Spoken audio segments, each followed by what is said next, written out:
जड़े साधारण मनुष्य किंतु तार अतीत थिला असाधारण।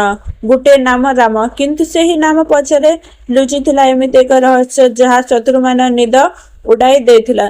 शेषरे कौन हुए सतरे कि राम शेषरे कौन राम निज अतीत को बंची पारे। चलंतु जानिबा आजिर एही जबरदस्त रिव्यू।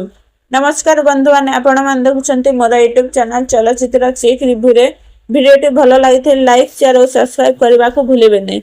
कहानी केन्द्रबिंदु अच्छा राम। बाहर देखिले से जड़े साधारण लोक किंतु वास्तव से जड़े पूर्वतन राम एजेंट जे अनेक गुप्त मिशन सफल करिसेंती। निजर अतीत को पछरे छाड़ी से शांत जीवन बंचिबाकू चाहूथांती किंतु भाग्य सब से सुजोग दे नाही। पुराना शत्रु माने पुणी फेरी आसंती एवं राम को पुणी थरे अस्त्र धरिबाकू पड़े। अरिंदम राय ए चरित्र जबरदस्त परफॉर्मेंस देइछंती। एक्शन सीन इमोशनल मोमेंट एवं सीन प्रेजेंस सबुठी से प्रभाव पकाइछंती। रूपा मुखोपाध्याय अभिनय मध्य सुंदर। राहुल देव विलेन भूमिका रे दमदार प्रभाव पकाइछंती। निर्देशक अशोक पति कहानी को स्टाइलिश भाव प्रस्तुत करछंती। फिल्म रा action scene camera work background music देश शेष पर्यंत बांधी रखे।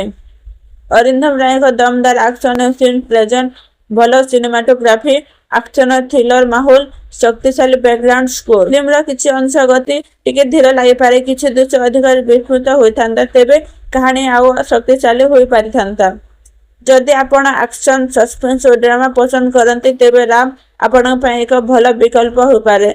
अरिंदम राय को एक्शन अभिनय ए फिल्म सबुठार बड़ आकर्षण। आपण जदि ए फिल्म देखि सारिछंती कमेंट निजर मतामत निश्चय जणांतु। वीडियोटी भल लागिथे लाइक करंतु शेयर करंतु एवं आम चैनल को सब्सक्राइब करंतु। धन्यवाद।